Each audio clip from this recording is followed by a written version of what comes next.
असलामुअलैकुम। 4 मैंने तो चीज़ां इकट्ठियां करके रखियां सी कि किसी न किसी दिन तो इस्तेमाल होंगियां थे। यस, आज ही वो स्पेशल डे है। आज हम इन चीज़ों को इस्तेमाल करेंगे और मेरी इनसे जान छूटेगी। थक गई मैं इनको संभाल संभाल के कि कब इनको यूज़ करूँगी। आज ही वो दिन है। मेरे पास एक स्पेयर कैनवस पड़ा था और मैंने अपनी बेटी को कहा कि चलो इन चीज़ों को हम कैनवस के ऊपर पेस्ट करके बीच की शेप देते हैं। तो यूँ हमने सब चीज़ें इकट्ठी कर ली और इसकी जो डिज़ाइनिंग थी वो मेरी बेटी ख़ुद कर रही थी, मैं वीडियो बना रही थी। उसने अपनी मर्ज़ी से इसके ऊपर स्टोन्स और शेल्स को पेस्ट किया यूएचयू के साथ। समहाउ ये स्टिक हो रहे थे, समहाउ नहीं हो रहे थे। बीच में हमें समद बॉन्ड भी यूज़ करनी पड़ी, जो पाकिस्तानी देसी समद बॉन्ड होती है वो, क्योंकि स्टोन्स किसी भी तरह नहीं चिपक रहे थे, even not with the glue gun. तो यूँ करके हम बीच की शेप दे रहे हैं इसको। ये नीचे हम बीच बनाएंगे और ये ट्री की बार्क्स जमा की हुई थी जिनसे हम बीच के साइड्स पे ट्री की शेप देने लगे हैं। कोरोना की वजह से काफ़ी दिन से हम घर थे और हमारे पास जो भी अवेलेबल चीज़ें थी वो हमने निकाल ली, जिनमें आपको काफ़ी गुड़ियाँ पटोले और काफ़ी पेंट कलर्स नज़र आ रहे हैं, जिनमें मोस्टली ड्राई हुए हुए हैं क्योंकि हम पाकिस्तान गए हुए थे। वापस आके बच्चों के न्यू कलर्स नहीं परचेज़ किए और वो ड्राई हो चुके हैं। तो अब जो भी अवेलेबल रिसोर्सेज हैं हम उनको यूज़ करके कुछ ना कुछ ज़रूर बनाएंगे। कुछ ना कुछ बनाना is not that important is that कि बच्चे आपके साथ इंगेज रहते हैं और एक फ़न एक्टिविटी भी रहती है।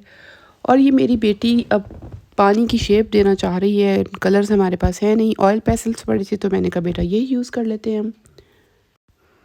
Being environmentalist I always focus कि हमें चीज़ों को ज़रूर रीयूज़ करना चाहिए, उनको रीयूटिलाइज़ करना चाहिए। इसीलिए हमारे पास जो भी चीज़ें अवेलेबल थीं तो उनसे हमने स्टार्ट लिया और एंड पर कुछ ना कुछ तो बन ही जाएगा। कुछ ना भी बना तो एटलीस्ट आप बच्चों के साथ इंजॉय ज़रूर करेंगे। ये अब हम सन की जो लाइट होती है उसका शेड देना चाह रहे हैं। रेड और येलो कलर्स को हम लगा कर उनको स्मज करेंगे अच्छी तरह से और देखेंगे कि क्या बनता है। इस सूरत हाल तुहानू जिन्नी इंटरेस्टिंग नज़र आन रही है एक्चुअली उन्नी होंदी नहीं है। बैकग्राउंड में बहुत सारी डांट पीट चल रही होती है, बच्चों का रोना पिटना चल रहा होता है, लेकिन समहाउ कैमरे के सामने एक एक्टिविटी तो जारी है। तो जी हमने बीच के ऊपर स्टोन्स रख दिए हैं, शेल्स लगा दिए हैं, पेस्ट कर दिए हैं और साइड पे ट्री की बार्क्स हैं। अब मेरे पास समझ नहीं आ रही थी सैंड इफ़ेक्ट में किस तरह से दूँ, कोई चीज़ भी अवेलेबल नहीं थी। तो मैंने दालें वालें निकाली, तो मैंने कहा बेटा मसर की दाल जो है ना ये थोड़ा सा टच दे रही है मिनी स्टोन्स का, तो हम यही पेस्ट कर देते हैं।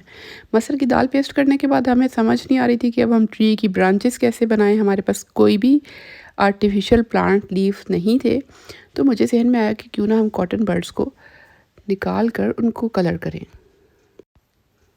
चलें जी, येलो कलर हमारा बाहर नहीं आ रहा और इसको निकालते निकालते मेरी बच्ची का भेजा बाहर आ गया। बड़ी मुश्किल से जी हमने सन को येलो शेप दी है। सन भी हमारा गोल मटोल नहीं हो रहा था, तो मैंने इसकी थोड़ी सी हेल्प की और इस तरह करके हमारा सन इफ़ेक्ट तो बड़ा अच्छा आ गया। अब रह गया प्लांट की थोड़ी सी डेकोर करना। चलें जी वो भी करते हैं। यूएचयू लगा कर हमने कॉटन बर्ड्स जो थी उनको ड्राई होने दिया, लाइक 10 मिनट्स की ये ड्राई हो जाएं, फिर हम इनको पेस्ट करते हैं। तो इनको हमने बड़ी मुश्किल से दबा दबा के जी ट्री की लुक देने की कोशिश की है। आपके पास आर्टिफिशियल प्लांट लीव्स हैं तो आप वो भी वेस्ट कर सकते हैं। मेरे पास कुछ भी नहीं था इसलिए मैंने कॉटन बर्ड्स यूज़ किए और ये भी एक अच्छा एडवेंचर था, मज़ा आया हमें इनको शेड्स दे के। थोड़ा सा इनको ड्राई होने में टाइम लग रहा था यूएचयू को, और कॉटन बर्ड्स ठीक तरह से स्टिक नहीं हुए, तो बीच में हमने समद बॉन्ड भी डाली। तो और हम छोटे साइज़ के कॉर्न्स होते हैं, मुझे जहन में उनका नाम नहीं आ रहा, वो हम लाए हुए थे। बड़ी मुश्किल से हमने तोड़ तोड़ के उनको बीच में एडजस्ट करने की कोशिश की ताकि प्लांट थोड़ा सा नेचुरल लगे और ये ना लगे कि भाई कॉटन बर्ड्स पेस्ट किए हुए हैं। समहाउ हमने कोशिश की टू डू समथिंग। चलो जी बीच के किनारे बूटे शूटे तो लग गए ने, तो हुण असीं वेखना है कि नैक्सट असीं की करना है, इनू किद्दां असीं मोर नेचुरल बना सकते हैं। तो जी हमारे कॉटन बर्ड्स जो हैं स्टिक होने का नाम नहीं ले रहे थे, बड़ी हमें इसमें देर लगी और थोड़ा फजूल सा काम था ये। उसके बाद जी हमें इसको ज़रा नेचुरल बनाने के लिए अपनी छोटी मिनी साइज़ की डॉल निकाली हमने और उसको हमने रख रख के देखा कि कहाँ अच्छी लगेगी। ज़िंदगी में देखें कितने दुख हैं, लेकिन ये भी एक बड़ा दुख था कि ये डॉल कहाँ पे अच्छी लगेगी, कहाँ इसको सैर करनी चाहिए बीच पे। और मेरी बेटी को कुछ पसंद नहीं आ रहा था कि ये जो है ना लग नहीं रहा कि ये बीच पे गई हुई है।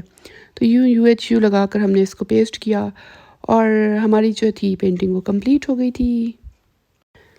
इस पूरी मॉडलिंग का सबसे दुख भरा पार्ट ये था कि जब हम रात को इसको कंप्लीट करके सोए कि सुबह ये ड्राई हो चुकी होगी कम्प्लीटली और हम इसे देखेंगे जी, तो चीज़ें ऐसी होती नहीं जैसी अपेरेंटली नज़र आ रही होती हैं। जब हम सुबह उठे तो मेरा 3 साल का बेटा हमारे उठने से पहले ही 6-7 बजे उसने इस कैनवस का एक-एक पीस अलग करके रखा हुआ था।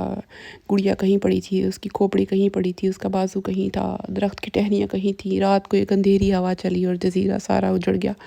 तो बहुत ही हमें अफ़सोस हुआ। बच्ची को एक्टिविटी कराने के बाद मैंने 2 गोली डिस्प्रिन की खाई, फिर जाके मेरे सर का दर्द थोड़ा बेहतर हुआ क्योंकि बच्चों को एक्टिविटी कराना एक बहुत आसान काम नहीं है। हाँ जी, आंधी के झक्कड़ तो आए लेकिन हमारा दिन बहुत अच्छा गुज़रा, एक मेमोरेबल डे था। मैंने वीडियो भी बना ली, बच्चे भी खुश और मैं भी खुश और आप भी खुश रहें। Bye bye.